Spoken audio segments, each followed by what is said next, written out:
This is the Asus Zenbook UX305CA. It's the updated version of what was almost my favourite laptop of last year, the original UX305. Like that laptop, this one aims to bring the premium look and feel of high-end £1,000 ultrabooks to a more affordable level, which in this instance is around £650. For that you get a sleek metal chassis, long battery life, an Intel Core M processor and a Quad HD IPS screen. It's a pretty good combination for the money. Unfortunately, where the UX305 of last year was an absolutely perfect example of how to make a lower cost ultrabook, the UX305CA has veered off in the wrong direction. What is still without fault is the thin and light aluminium exterior. Yes, it's very much like a MacBook Air, but I don't really have a problem with this, as I'd much rather see manufacturers create good Windows versions of Apple laptops than have them try to be different just for the sake of it. Unlike the MacBook Air though, the UX305CA isn't hewn from solid chunks of aluminium, but uses pressed sheets formed over a plastic chassis. This means it isn't quite as rigid, so if you pick it up by the corner, it flexes a little. You'll hardly notice it in normal use, but side by side you realise the solidity of the MacBook.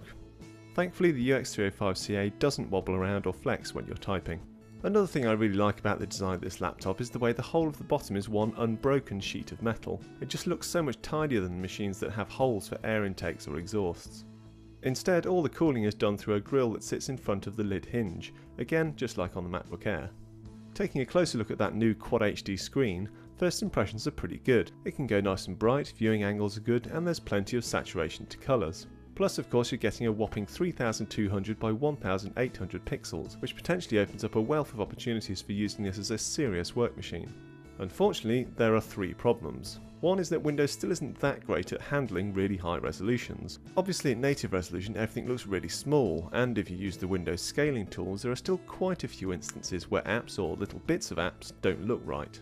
The second problem is that under test conditions the screen actually performs really badly. My colorimeter measured a contrast of just 476:1, that's less than half of what a typical reasonable quality IPS screen would get, and is normally the sort of level where there's an obvious greyness to blacks or dullness to whites. In most other ways the screen is decent though, with 84% sRGB coverage, a high 403 nits maximum brightness and reasonably accurate colour temperature. So the upshot is my advice would be this laptop is fine for more casual use, but anyone that needs a higher class of display would be best looking elsewhere, or picking up last year's model that had a great quality 1080p display. However, the third and by far the most important problem is that the high resolution has a big impact on battery life. Where the original UX305 lasted a class-leading 11 hours and 50 minutes, the UX305CA only manages 7.5.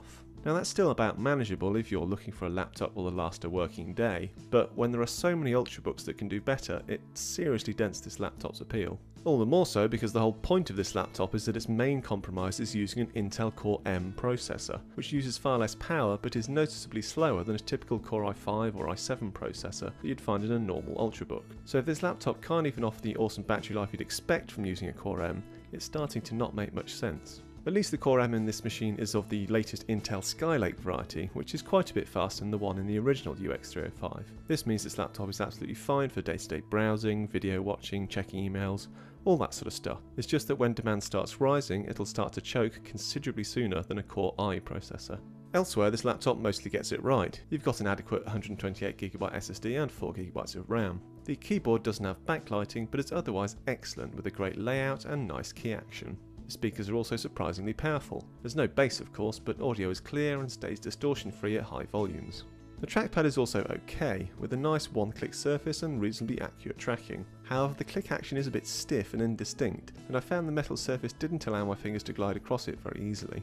All told then, the UX305CA is a bit of a letdown. That said, it still offers good value, and for those that would like a high resolution screen and don't mind the compromise in battery life, it's not a bad buy.